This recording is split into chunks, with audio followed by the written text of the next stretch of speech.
Hola, ¿cómo están? ¿Qué tal? Soy Alejandro San Francisco y aprovechando los 50 años del 11 de septiembre de 1973, estaremos cada semana recomendando, conversando, sugiriendo algunos libros, exactamente 11 libros que nos permiten comprender mejor, conocer mejor el gobierno de la Unidad Popular y el 11 de septiembre de 1973.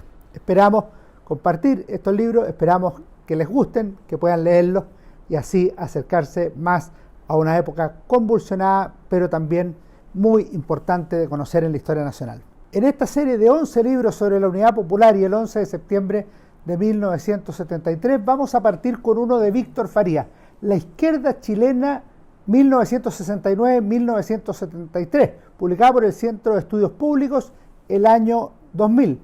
El libro de Víctor Farías es una obra monumental, consta de 6 volúmenes, es muy contundente, aquí la pueden ver ustedes, que dan vida a una obra de más de 5.000 páginas. Tiene un subtítulo que vale la pena anotar: Documentos para el estudio de su línea estratégica, de la izquierda chilena, por supuesto, publicado por primera vez el año 2000 por el Centro de Estudios Públicos. Esta es la edición.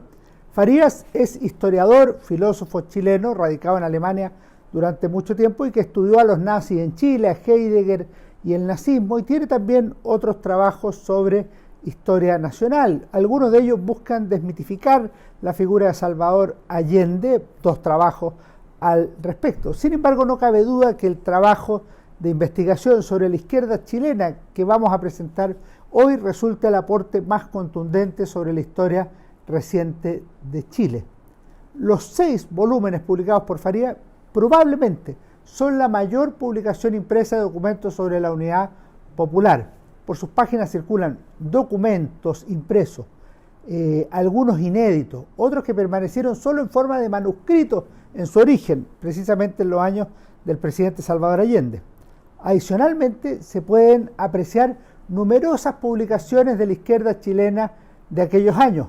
La revista comunista Principios, por ejemplo, Punto Final, vinculada al MIR, la primera al Partido Comunista, el diario El Siglo, la revista Chile Hoy, más desconocida, pero también muy relevante. En todas ellas se puede seguir el pensamiento de los partidos, de los dirigentes, de las figuras fundamentales de la Unidad Popular y fuera de ella, que nos ayudan a ver las ideas principales de la izquierda, sus continuidades, sus discrepancias, todo ello representativo de una época revolucionaria. Las discrepancias no son menores al interior de la izquierda, entre la Unidad Popular y el MIR, por ejemplo, entre el Partido Comunista y el MIR, incluso las desavenencias entre Allende y los partidos que lo sustentaban.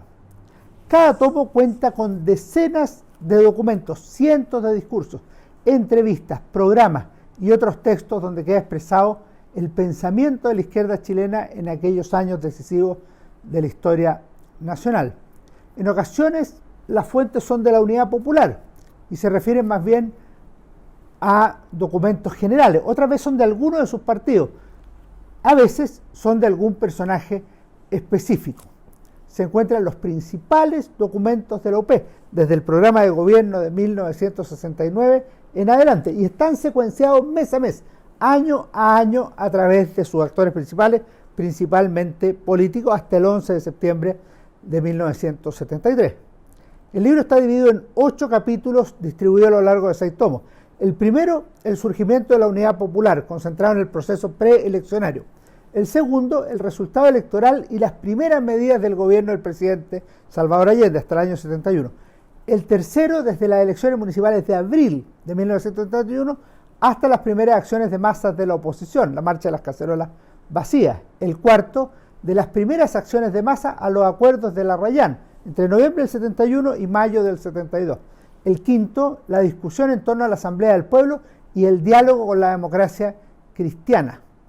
El enfrentamiento violento en la población Lo Hermida y la discusión sobre la nueva política económica, estamos hablando ya de julio-octubre de 1972. Y el sexto precisamente parte en la crisis de octubre, el paro de octubre, el nacimiento del poder popular, el problema de la distribución y el cuestionamiento de la alianza. El 7, las elecciones parlamentarias de marzo de 1973 y la crisis del Mapo, y finalmente el octavo y último, el ensayo general de la insurrección opositora, es decir, el tanquetazo del 29 de junio del 73, el diálogo del gobierno con la democracia cristiana y finalmente la situación inmediatamente anterior al golpe de Estado del 11 de septiembre. La obra tiene aspectos cuantitativos y cualitativos valiosos que es necesario considerar a la hora de hacer un análisis profundo. En cuanto a lo cuantitativo, es indudable que se trata de un trabajo bastante completo e importante. Cuenta con documentos que se refieren al gobierno de la Unidad Popular en sus 3 años, comenzando el 69, cuando se formó la agrupación que sucedió al Frente de Acción Popular FRAP y amplió las bases de la política de la izquierda chilena.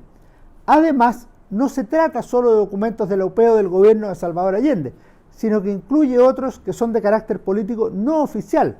Esto contribuye a ponderar, por ejemplo, las diferencias internas, tácticas se les llamaba en la época, y ampliar la mirada política sobre la revolución socialista en Chile. En tercer lugar, hay una amplia lista de partidos, personajes, situaciones que logran captar la unidad y la diversidad de la izquierda chilena, las posiciones dentro de la UP y fuera de ella, el MIR, por ejemplo, el más importante. Y por lo mismo, en general están comprendidos todos los documentos relevantes considerados por los historiadores, si bien se podrían añadir otros que hemos ido conociendo con el tiempo, después de la publicación en el año 2000, y algunos que otros personajes o editores podrían considerar relevantes. Por ejemplo, el discurso de Carlos Altamirano en el Estadio Chile del 9 de septiembre de 1973. Desde el punto de vista cualitativo resultan claves varios aspectos. En primer lugar, la variedad de la documentación y los orígenes políticos de los actores. 2. Hay una perspectiva ideológica de indudable valor. Es una época en que las ideologías fueron parte de la formación de los partidos y de los dirigentes políticos.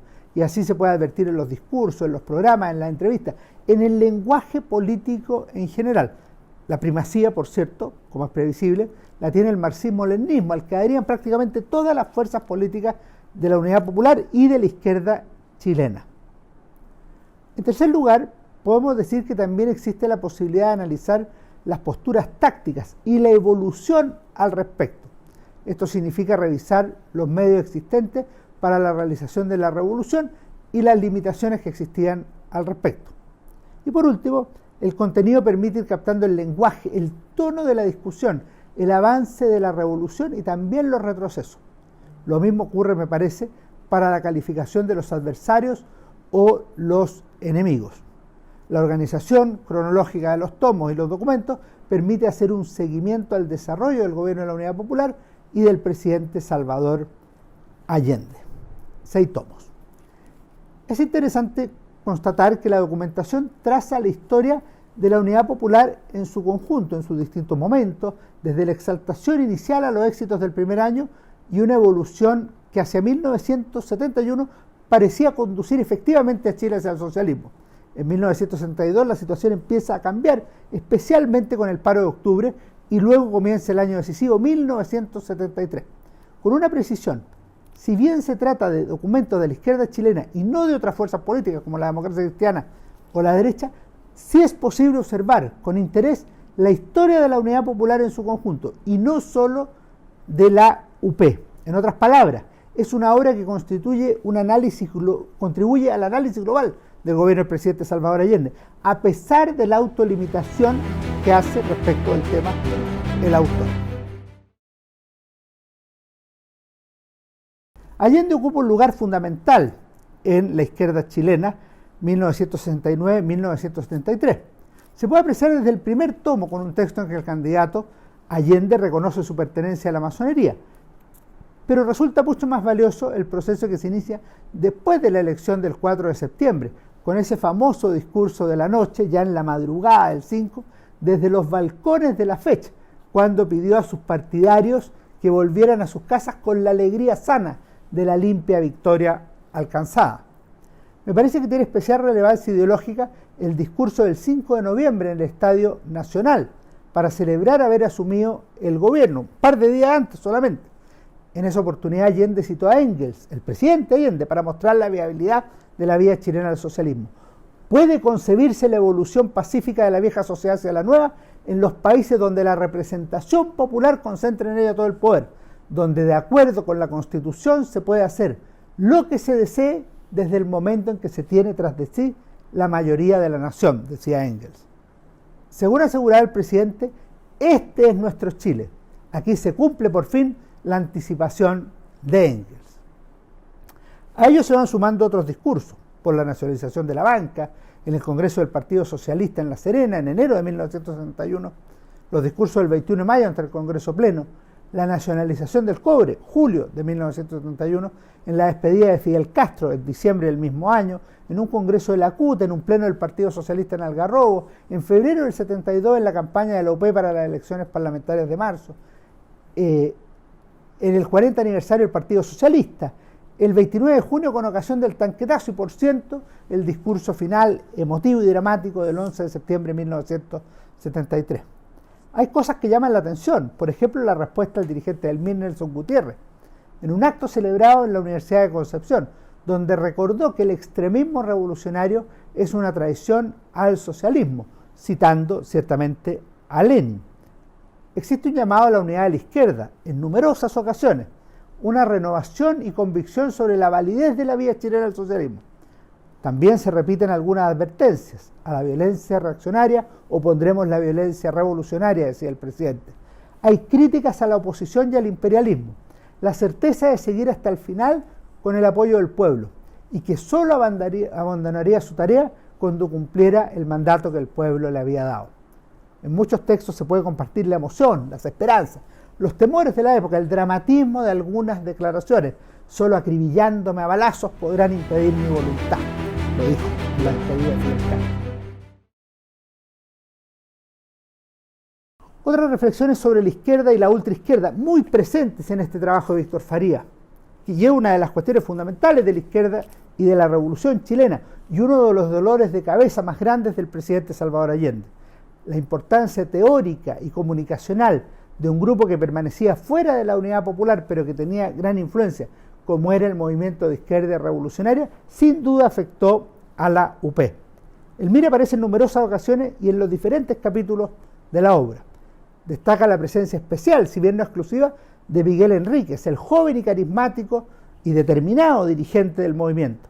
Sin embargo, hay muchas otras partes donde está presente la visión de los miristas, en artículos publicados en la mencionada revista Punto Final, en entrevistas, declaraciones, en discursos, también en formulaciones del Secretariado Nacional o del Comité Central del Movimiento. Hay un tema que vale la pena mencionar. Hay una revisión detallada de los documentos y eso muestra las continuas acusaciones del MIR y sus dirigentes contra el imperialismo y los golpistas, entre los que señala Patria y Libertad, el Partido Nacional, pero también Eduardo Frei Montalva. Sin embargo, es recurrente la animadversión contra el reformismo, concepto en el cual caen tanto el gobierno de la Unidad Popular como especialmente el Partido Comunista, quizá el principal destinatario de las críticas miristas. Por el contrario, en un notable y dramático discurso de junio de 1973, Miguel Enríquez declaró: termina el ciclo de las ilusiones reformistas, de la vía chilena al socialismo, de la revolución sin costo social, concluyendo que las leyes de hierro de la lucha de clases terminaron por imponerse e hicieron trizas los sueños reformistas, demostrando una vez más que no es posible hacer revoluciones a medias con la democracia burguesa. Como contrapartida, la Unidad Popular y el PC, en parte también Allende, en numerosas ocasiones condenaron la actitud irresponsable del MIR, su carácter ultrista, el ultraizquierdismo, su falta de respeto por el camino elegido por el pueblo el 4 de septiembre de 1970, y que sus actitudes y acciones, como las tomas de terreno y otras, perjudicaban al proceso y beneficiaban a los opositores a la Unidad Popular. Me quiero concentrar en algunos hitos para ir finalizando. Ya dijimos que el libro es voluminoso y complejo. Sin embargo, a través de sus páginas se pueden investigar especialmente algunos temas que cobran mayor relevancia y que vale la pena mencionar. El primero de ellos es la visita de Fidel Castro a fines de 1971 y que incluye algunos de los discursos principales de esa ocasión, por ejemplo, las despedidas en el Estadio Nacional. El segundo es el paro de octubre de 1972, que ocupa cerca de 300 páginas y que fue un momento clave en la trayectoria de la UP a fines de 1972. El gobierno lo denominó el paro insurreccional y las páginas de documento ilustran los intentos de ganar la batalla de la opinión pública, así como muestran conceptos políticos que surgen en el momento, revolución, guerra civil y otros. En la ocasión, hay un esfuerzo específico dentro de la doctrina de la lucha de clases de comprender lo que está ocurriendo, aunque los enfoques no siempre sean suficientemente abiertos y facilitadores de un buen entendimiento. El tercer tema es el del golpe de Estado o la guerra civil, que emerge precisamente en el paro de octubre del 72, pero que va a tener un desarrollo más amplio durante 1973, especialmente a partir de las elecciones de marzo y a medida que se van radicalizando las posiciones. Uno de los problemas con que se encontraría la izquierda, y una lectura atenta de los documentos que aparecen en este libro, nos puede llevar a ciertas conclusiones como la siguiente: es que muchas veces el voluntarismo revolucionario opaca un análisis más racional o desapasionado, y que por lo tanto podría dar mayores luces, una comprensión más rigurosa o precisa de la actividad política y una mayor claridad para las definiciones de acción, no solamente sobre los fines perseguidos en la construcción del socialismo. Es verdad que ver las cosas con la perspectiva del tiempo, o sea, 50 años, hace más fácil comprender los errores o analizar el contexto y los documentos con el resultado final y sabiendo la evolución de los acontecimientos. Todo eso es verdad. Pero también lo es señalar que ya en esos años hubo acusaciones recíprocas de alejamiento de la realidad social, de pérdida de sentido popular o falta de capacidad para articular una ideología de valor permanente con una acción política que necesariamente es prudencial y que puede cambiar según las circunstancias. Después de todo, recordando a Fidel Castro en el discurso de la Segunda Declaración de La Habana, 1962, el deber del revolucionario es hacer la revolución. Por lo tanto, no basta pensar en ella, escribir sobre ella, anunciar posibles caminos en medio de las dificultades políticas. No obstante, observado históricamente, revisar los documentos de la Unidad Popular es de una enorme riqueza, pero que por supuesto no agota el tema. Faltan los argumentos de la derecha, falta el discurso de la democracia cristiana, los numerosos documentos de la oposición a la Unidad Popular y de otras instituciones como la Iglesia Católica, todo lo cual permite alumbrar desde otra perspectiva una época fascinante y dramática que concluyó el 11 de septiembre de 1973, hace exactamente 50 años. Ciertamente seguiremos viendo muchos de estos temas en nuestros próximos capítulos de 11 libros para entender mejor el 11 de septiembre de 1973. Nos vemos, que estén muy bien.